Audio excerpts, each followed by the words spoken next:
ધોરણ 11 કોમર્સ,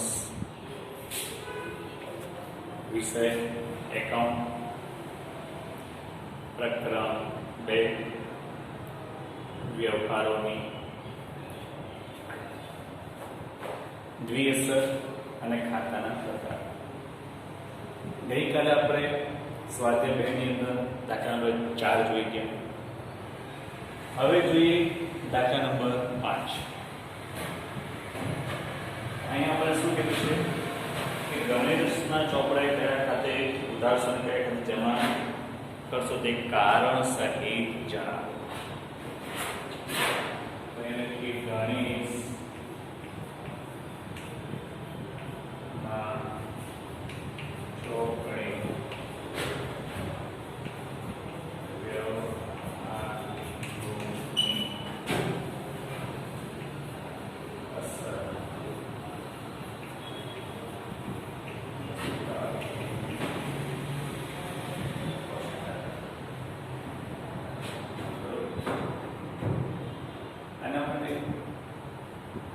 તમે કીધું છે ઓળખવાનું, ખાતાના પ્રકાર નક્કી કરવાના અને ખાતાના નિયમો લાગુ પાડવાના.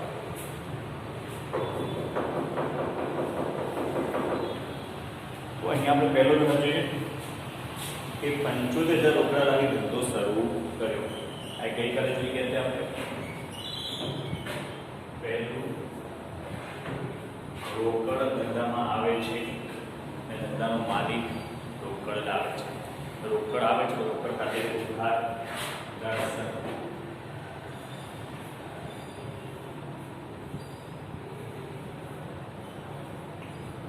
રોકડ ખાતે કોણ લાવે છે? ધંધાનો માલિક. ધંધાનો માલિક છે, ધંધામાં કોઈ પણ રકમ લાવતો હોય તેને કયા ખાતે જમા કરવાની છે? મૂડી ખાતે. મૂડી કોણ ખાતું છે? વ્યક્તિનું ખાતું.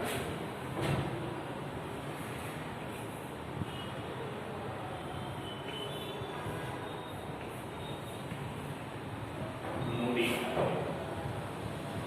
બરોબર. તો એની અંદર કારણ જોઈએ આપણે ઉધાર જમા. તો કે રોકડ આવે છે.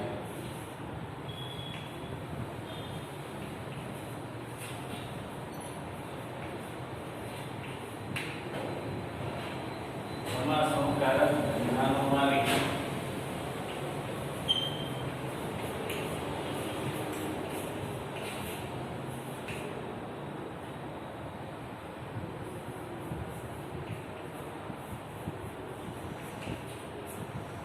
ધંધાનો માલિક રોકડ લાવે છે એટલા માટે તેનું ખાતું જમા થાય.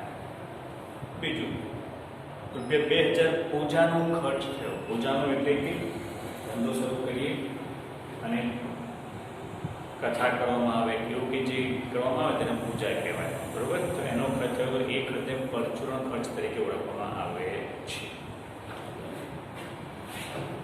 બીજું ખર્ચ છે એટલે ખર્ચ ખાતું ઉધાર થાય આપણે પરચુરણ ખર્ચ ખાતે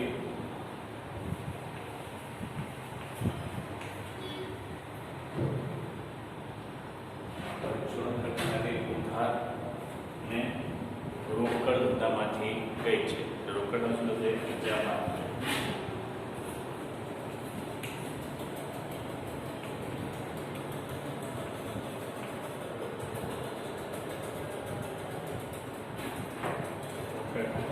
જમા છે માટે તે કરશે રોકડ જાય છે.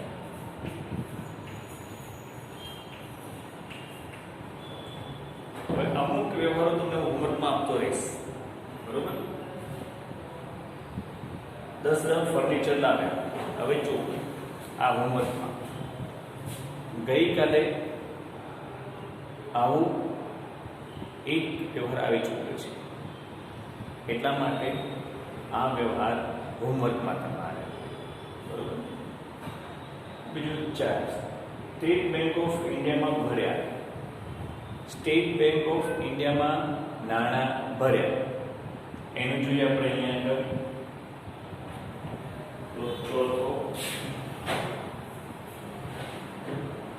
રોકડ ધંધામાંથી જાય છે, ક્યાં જાય છે? બેંકમાં જાય છે. તો અહીં આપણે શું કરીશું? સ્ટેટ બેંક ઓફ ઇન્ડિયામાં ભર્યા છે, સ્ટેટ બેંક ઓફ ઇન્ડિયા લાભ મેળવનાર છે, તો તેનું ખાતું થશે ઉધાર. અહીંયા આગળ લાભ લેનાર બેંક ખાતે ઉધાર. રોકડ ધંધામાંથી જાય તો અહીં રોકડ ખાતું થશે જમા. અહીં બેંક લાભ લેનાર છે માટેનું ખાતું ઉધાર થશે, અને અહીં રોકડ જાય છે એટલા માટે રોકડ ખાતું જમા થશે. વિદ્યાર્થી ફરીથી યાદ રાખી દેજો.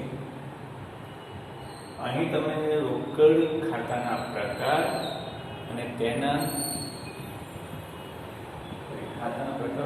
નિયમો તમે જો યાદ રાખી લેશો તો તમને અસરો આપવામાં અને આગળનું ચેપ્ટર જે આમનું છે એ ચેપ્ટર જોવામાં સરળતા રહેશે.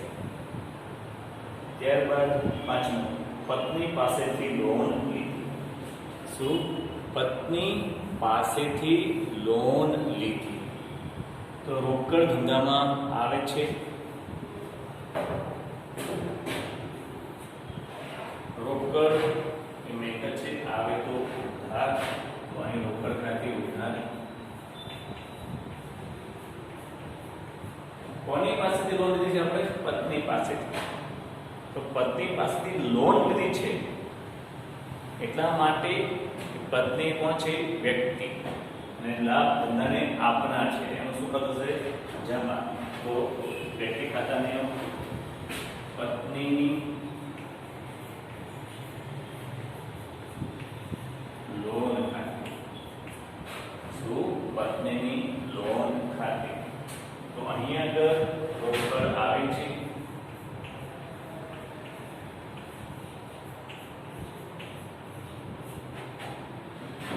બરોબર, અને પત્ની ધંધાને લાભ આપનાર છે. શું? તેથી તેનું ખાતું જમા થશે. પત્ની ધંધાને લાભ આપનાર છે, બરાબર. અને બીજી રીતે જોવા જઈએ તો કારણોની અંદર ફરજિયાત આજકાલનું બરાબર નથી. દાખલા તરીકે યાદ રાખવાનું, જો દેવાની બાકી હોય એ હંમેશા જમા હોય, અને લેણાની બાકી હોય હંમેશા ઉધાર હોય. તો અહીં આપણે એમ પણ કહી શકીએ કે દેવું ઉદ્ભવે છે. શું? દેવું ઉદ્ભવે છે માટે તેનું ખાતું જમા થાય, અને લેણાની બાકી હંમેશા ઉધાર હોય તો લેણું ઉદ્ભવે છે તો એનું ખાતું ઉધાર થાય. બરાબર. એટલે કારણોની અંદર ઘણા બધા અલગ અલગ કારણો હોઈ શકે. ત્યારબાદ છઠ્ઠો, 20,000ની ખરીદી કરી રકમ ચેકથી ચૂકવી. શું? રોકડ નહીં પણ ચેકથી ચૂકવીએ છે.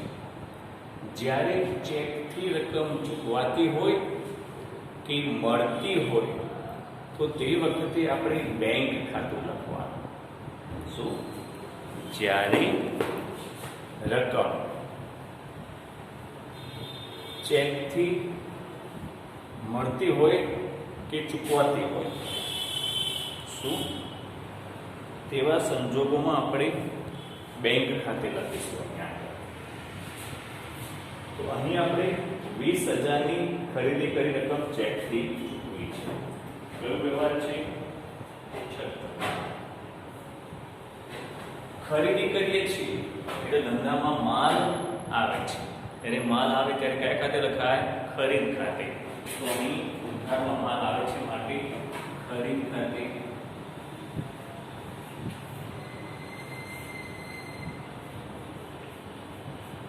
ઉધાર થશે. અને આપણે ચેકથી ખરીદી કરીએ છીએ એટલે ચેક આપીએ છીએ આપણે. એટલે બેંક ખાતે લખીશું તો અહીં બેંક લાભ મેળવતી નથી પણ લાભ આપે છે. એટલે એ ખાતું શું થશે? જમા. અને બેંક શું છે? વ્યક્તિ. તો એ લાભ આપનાર છે. અહીં આગળ બેંક ખાતે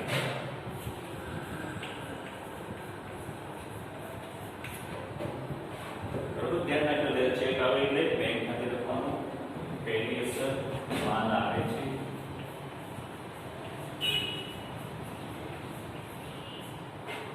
બીજી અસર બેંક લાભ આપનાર છે. જોઈ લો એકવાર આટલી અસરો.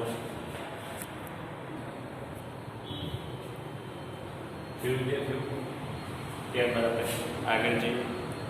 7મો વિભાગ 5000નું વેચાણ કર્યું, રકમ ચેકથી મળી. અહીંયા ખરીદી હતી. હવે શું કર્યું છે આપણે? વેચાણ કર્યું, રકમ ચેકથી મળી. હમણાં મેં તમને કીધું ચેકથી નાણાં આપી એટલે બેંક ખાતું જમા થાય અને ચેકથી રકમ મળે છે. ચેકથી રકમ આપીએ તો બેંક ખાતું જમા કરવાનું અને ચેકથી રકમ મળે તો બેંક ખાતું ઉધાર કરવાનું. અહીં આગળ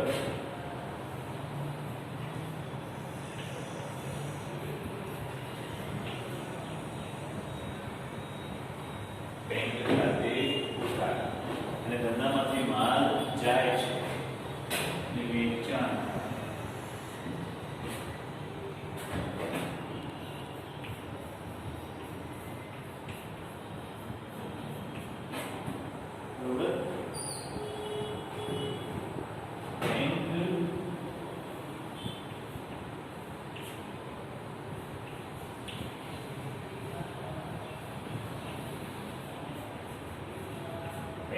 લાભ લેનાર છે એટલા માટે એનો ઉધાર થશે. જ્યારે અહીં આગળ માલ જાય છે માટે એનો થશે જમા. બરોબર. ત્યારબાદ 8મું 22,000 બેંકમાંથી ઉપાડ્યા. 22,000 બેંકમાંથી ઉપાડ્યા. વિદ્યાર્થીઓ આવો વ્યવહાર આવે ત્યારે ખાસ ધ્યાનમાં રાખવાનું છે. અહીં ઉપાડ્યા શબ્દ આવે એટલે ઉપાડ ખાતે નથી લખવાનું. વિદ્યાર્થીઓ હવે ભૂલ કરતા હોય છે. આપણે મૂડી ખાતું ઉપાડ ખાતું આવે છે. બરોબર. ઉપાડ્યા શબ્દ આવે એટલે ઉપાડ ખાતે નથી લખવાનું. વ્યવહાર તમારે સમજવાનો છે. ઉપાડ્યા શું કીધું છે આપણને? બેંકમાંથી ઉપાડ્યા એટલે પૈસા ધંધામાં આવે છે. એટલે કે રોકડ ધંધામાં આવે છે. ક્યાંથી આવે છે? બેંકમાં. ખ્યાલ આવ્યો? એટલે બેંક આપણને લાભ આપનાર છે. એનું ખાતું થાય જમા. તો અહીંયા 8મો વ્યવહાર રોકડ આવે છે ધંધામાંથી એટલે રોકડ ખાતે ઉધાર.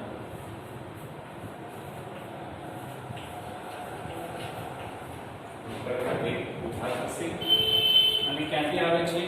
બેંકમાંથી. બેંક આપણે લાભ આપનાર છે.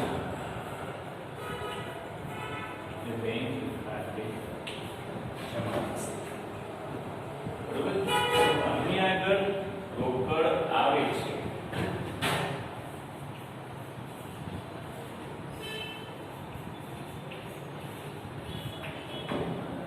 બેંક લાભ આપનાર છે.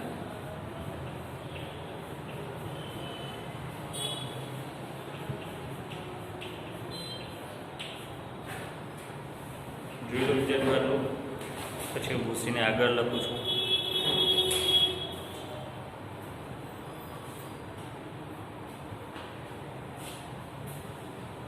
ખ્યાલ વિદ્યાર્થીઓ? બરોબર. ખાસ આ 8મા વ્યવહારમાં ધ્યાનમાં રાખી લેજો. રોકડા બેંકમાંથી ઉપાડ્યા એની અંદર બરાબર. બીજો વ્યવહાર તમારે હોમવર્કમાં લખવાનો છે. હવે આપણે પછી આગળ વધીશું.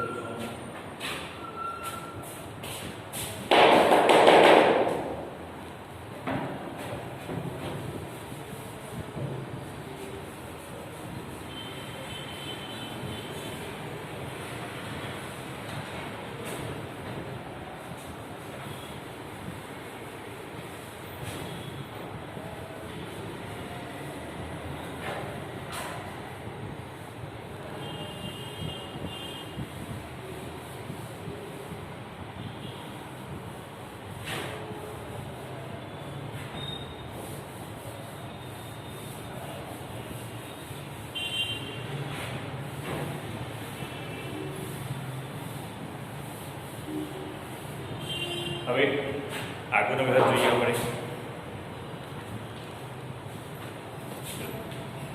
નવમો વ્યવહાર 2000 વીમા પ્રીમિયમના ચેકથી ચૂકવ્યા.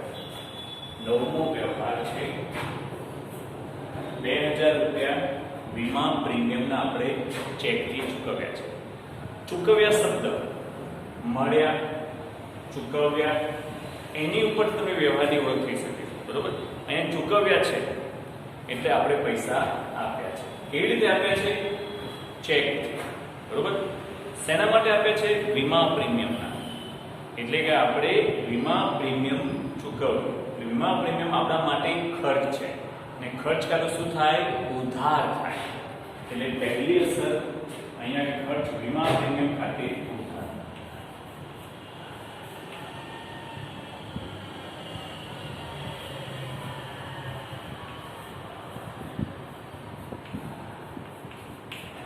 વીમા પ્રીમિયમ ખાતે ઉધાર નુકસાન છે. બરોબર. કેવી રીતે ચૂકવીએ છીએ આપણે?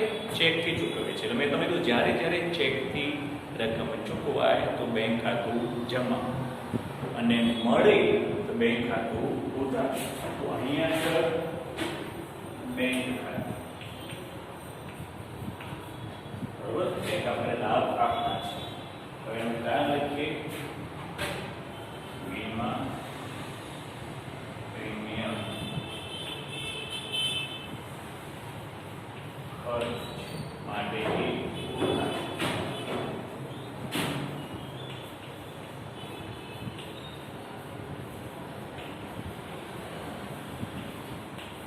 બેંક લાભ આપનાર છે એટલા માટે તેમનું ખાતું જમા થશે. ખ્યાલ આવે વિદ્યાર્થીઓ?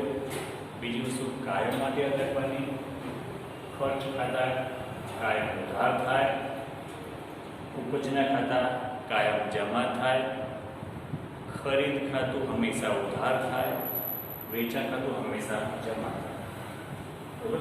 ખરીદ ખાતા માટે મેં કીધું હતું કે જ્યારે અન્ય રીતે માલ જાય તે જ વખતે ખરીદ ખાતું જમા કરવાનું.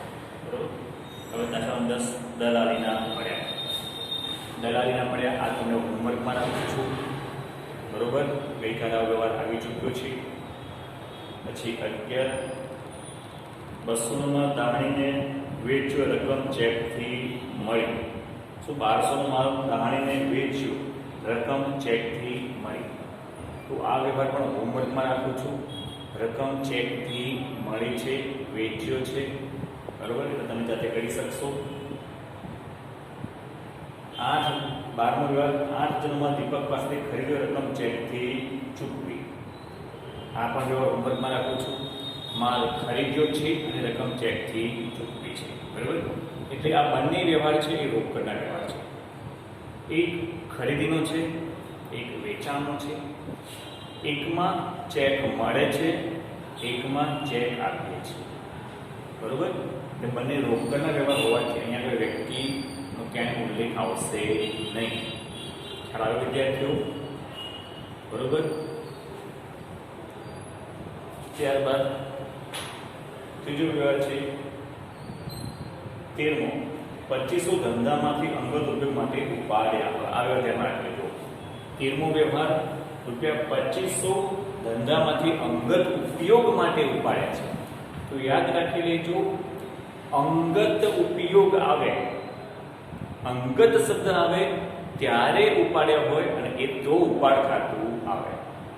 અંગત એટલે અંગત વપરાશ માટે માલ લઈ જઈએ કે રોકડ લઈ જઈએ તો તે વખતે ઉપાડ ખાતું આવશે. બરોબર. તો અહીંયા શું કીધું છે? અંગત ઉપયોગ માટે, પછી અંગત ધંધામાં અંગત ઉપયોગ માટે ઉપાડ્યા એટલે ધંધામાંથી રોકડ જાય છે. 13મો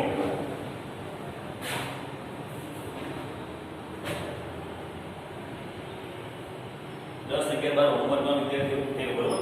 અહીંયા આગળ ઉપાડ ખાતું શું થશે? ઉધાર.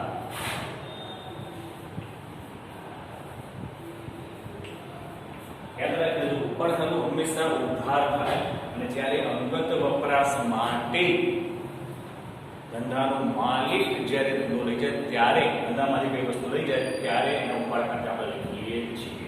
અને શું કીધું છે? ધંધામાંથી ઉપાડે છે, માલ નથી, રોકડ જાય છે એટલે બીજું રોકડ ખાતે. બરોબર. તો અહીંયા જે ધંધાનો માલિક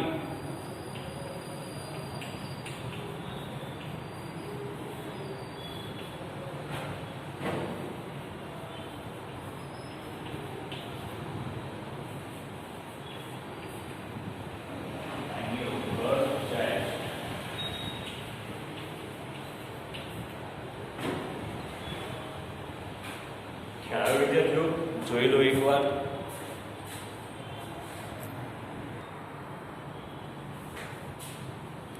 ત્યારબાદ આગળનો વિભાગ 14મો વિભાગ. 14મો 1500 નો માલ ધંધામાંથી અંગત વપરાશ માટે લઈ ગયા. માલ લઈ જઈએ છીએ આપણે અંગત વપરાશ માટે ફરીથી, એટલે અહીંયા રોકડ જતી હતી, હવે અહીંયા માલ જાય છે એટલે ફરીથી ઉપાડ ખાતે ઉધાર થશે. બરાબર. પણ અહીંયા તો રોકડ નથી, માલ જાય છે તો તે વખતે જ્યારે માલ લઈ જતા હોય ખરીદ ખાતું જમા કરવાનું. અહીંયા આગળ ખરીદ ખાતું, અહીંયા આગળ ધંધાનો માલિક માલ લઈ જાય છે. બરાબર. ધંધાનો માલિક માલ લઈ જાય છે માટે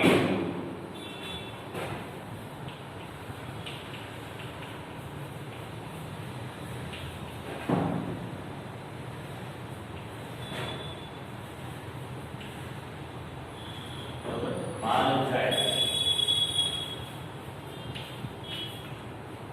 ખ્યાલ વિદ્યાર્થીઓ, માલ જતું હોય તો ખરીદ ખાતે જમા કરવાનું.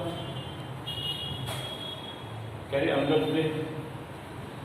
ત્યારબાદ 15મો 2000 નો ડિવિડન્ડ ચેકથી મળ્યો. ચેક બેંકમાં ભર્યો.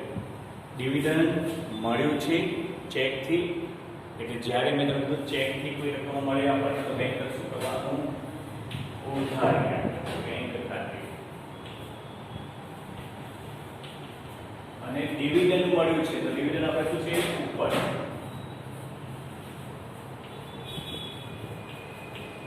બરાબર.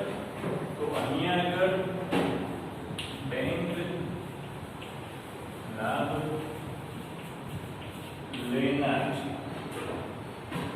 ડિવિડન્ડ ઉપર છે.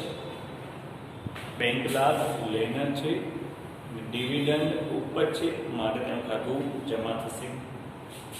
ત્યારબાદ 200 બેંકે વ્યાજના જમા કર્યા છે. જોજો, વ્યાજના જમા કર્યા છે ત્યારે જમા શબ્દ આવે એટલે આપણી આવક થઈ. વ્યાજ એ ઉપજ ખર્ચ ખાતું છે, બેંકે આપણા ખાતામાં જમા કર્યા છે. બીજી વસ્તુ એ રાખી લીધું. જો વિદ્યાર્થીઓ, જ્યારે બેંકમાં સિલકમાં વધારો થાય ત્યારે બેંક ખાતું ઉધાર થાય. શું?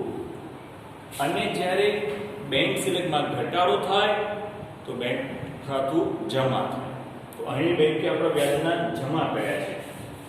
તો ફરીથી 16મા નંબરે બેંક ખાતે ઉધાર થશે અને વ્યાજ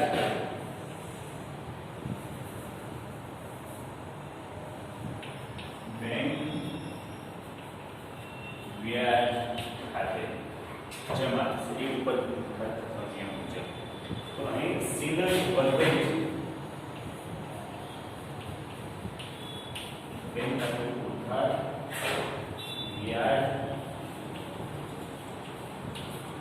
ઉપજ છે માટે ખાતું જમા થશે. બરોબર, યાદ રાખી લેજો વિદ્યાર્થીઓ. જોઈ લો ફરી એકવાર. બરોબર, એવી રીતે અહીંયા આગળ બેંકે ખર્ચના ઉધાર્યા આનાથી વિપરીત પરિસ્થિતિ થઈ જશે. 17મો વ્યવહાર ખર્ચના ઉધાર્યા છે.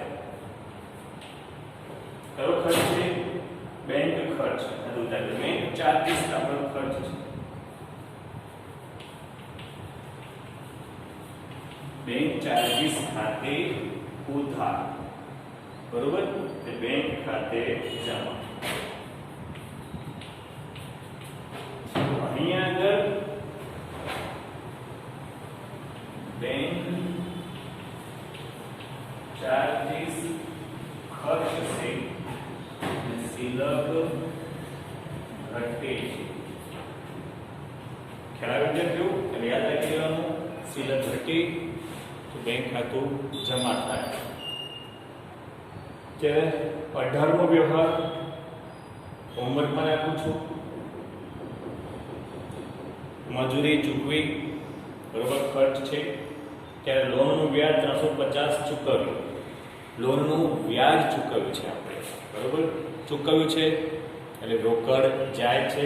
શું વ્યાજ છે? લોનનું વ્યાજ 19. આપણા માટે લોનનું વ્યાજ ખર્ચ છે. ખર્ચ ખાતે ઉધાર. લોનના વ્યાજ ખાતે ઉધાર અને રોકડ જાય છે.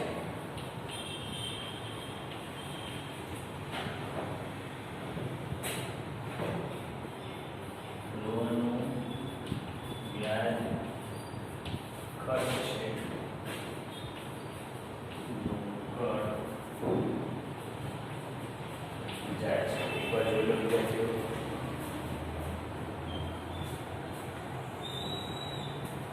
બરોબર, યંત્ર ખરીદ્યું તો આપણે હોમવર્કમાં રાખું છું. યંત્ર ખરીદવું તો અહીં જોઈ લો એકવાર.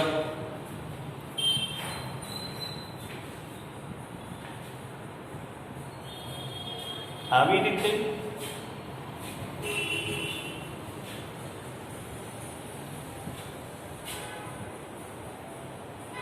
તમારે અમુક વસ્તુ ખાસ યાદ રાખી લેવાની છે. જે કીધી એ વખત કે માલ જાય તો ખરીદ ખાતું ઉધાર, માલ આવે તો ખરીદ ખાતું ઉધાર અને માલ જાય તો વેચાણ ખાતે જમા કરવાનું. ખરીદ ખાતું હંમેશા ઉધાર હશે. માત્ર અન્ય રીતે માલ જાય તો જ ખરીદ ખાતું જમા કરવાનું. ખર્ચ હંમેશા ઉધાર થાય. ઉપજ હંમેશા જમા થાય.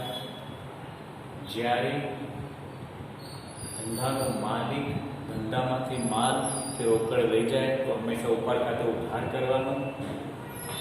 અને બેંકમાં શિલક વધે તો બેંક ખાતું ઉધાર કરવાનું. અને બેંકમાં શિલક ઘટે તો બેંક ખાતું જમા કરવાનું.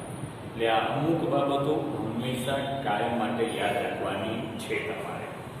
તો અહીં હોમવર્કમાં જે બાકીના વ્યવહારો છે 10, 11, 12 એ હોમવર્કની અંદર અને 18 નંબર વ્યવહાર એ હોમવર્કમાં અને 20 નંબરનો. બરોબર, કારણ કે એ જ પ્રકારના વ્યવહારો આગળના દાખલામાં આપણે જોઈ ગયા છે. એ તમારે તમે હોમવર્કમાં કરશો. અહીં તમારું આ ચેપ્ટર પૂરું. એટલે ફરીથી તમને કહું છું, ખાતાના પ્રકારો, ખાતાના નિયમો એ તમે વ્યવસ્થિત તૈયાર કરી કાઢશો તો તમને કોઈ પ્રોબ્લેમ થશે નહીં. બરોબર, અહીં આપણે આટલું રાખીએ છીએ આજે.